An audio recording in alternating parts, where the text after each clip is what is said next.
Hello everyone, class 9th NCERT Maths, exercise 2.5, question number 10, factorize each of the following। जो question आपके book में दिया गया है उसमें आपको दिया गया है कि सी क्वेश्चन नंबर 9, यानी ये जो क्वेश्चन नंबर 10 है वो क्वेश्चन नंबर 9 में दी गई आइडेंटिटी के आधार पे ही आपको क्या कर देना है, प्रूफ कर देना है, सॉल्व कर देना है, एक्सपेंडेड फॉर्म में लिख देना है।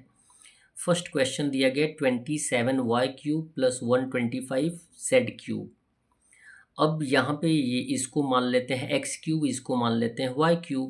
तो आइडेंटिटी आपको या आपने प्रूफ किया है उसमें दिया गया है x³ प्लस y³ इक्वल होता है in bracket x plus y, in another bracket x² minus xy plus y²। और इसी यानी RHS के आधार पे आपको क्या कर देना है, LHS को पुटअप कर देना है। तो सबसे पहले हम क्या करेंगे, 27y³ का क्यूब रूट फाइंड आउट कर देंगे। क्यूब रूट फाइंड आउट कर देंगे तो 27 का क्यूब रूट आता है 3 और y का क्यूब रूट आएगा y, तो ये 3y³ हो जाएगा।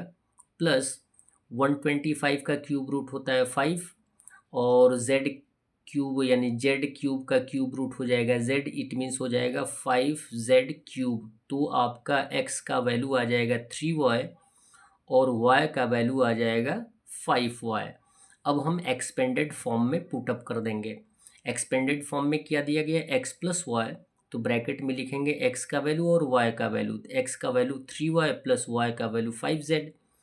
फिर अनदर ब्रैकेट में लिखेंगे x², तो x का वैल्यू कितना दिया गया 3y, तो 3y होल स्क्वायर हो जाएगा, माइनस का सिंबल देंगे। ब्रैकेट में लिखेंगे x का वैल्यू 3y इंटू y का वैल्यू 5z, फिर प्लस का सिंबल देखेंगे, y का वैल्यू दिया गया 5z²। ठीक है, अब ब्रैकेट में 3y प्लस 5z ही लिखेंगे। क्यों लिखेंगे, क्योंकि ये लाइक टर्म नहीं है, इसमें अलग अलग लिटरल नंबर्स हैं। इसमें y है, इसमें z है। यदि दोनों में z होता, यदि दोनों में y होता तो हम प्लस कर सकते थे, लेकिन यहाँ पे अनलाइक टर्म है तो हमें इसे सेम कर देना है 3y प्लस 5z। और फिर ब्रैकेट में लिखेंगे, यहाँ पे दिया गया 3y होल स्क्वायर, यानी 3 को 2 टाइम्स मल्टीप्लाई करेंगे 3 3 जा 9 और y को 2 टाइम्स मल्टीप्लाई करेंगे y², माइनस 3 से 5 में मल्टीप्लाई कर देंगे तो 15, y से z में मल्टीप्लाई कर देंगे तो yz plus 5z whole square दिया गया, यानी 5 को 2 टाइम्स मल्टीप्लाई कर देंगे 5 5 जा 25 और z को 2 टाइम मल्टीप्लाई कर देंगे तो z² आ जाएगा। आंसर हमारा हो जाएगा 3y plus 5z 9y² minus 15yz plus 25z²। Next question number second भी सेम कंडीशन में दिया गया है 64m³ माइनस 343n³। लेकिन फर्स्ट क्वेश्चन क्या है, पॉजिटिव दिया गया है और सेकंड क्वेश्चन नेगेटिव दिया गया है। तो क्वेश्चन नंबर 9 से आपको आइडेंटिटी बताया गया है कि x³ माइनस y³ का वैल्यू होता क्या है, x³ और y³ का वैल्यू होता है x minus y, in another bracket x² plus y xy plus y² होता है। तो एट फर्स्ट क्या करेंगे, हम जो क्वेश्चन दिया गया उसका क्यूब रूट फाइंड आउट करके लिख लेंगे।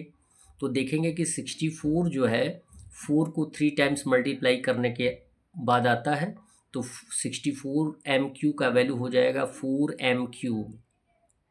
347, 7 को 3 टाइम्स मल्टीप्लाई करने के बाद आता है, तो 347 का क्यूब रूट क्या हो जाएगा 7, तो 7n³ हो जाएगा। अब एक्सपेंडेड फॉर्म में हम लिख देंगे x माइनस वाई, यहाँ पे x का वैल्यू 4m और y का वैल्यू 7n है, तो लिख देंगे ब्रैकेट में 4m माइनस 7n।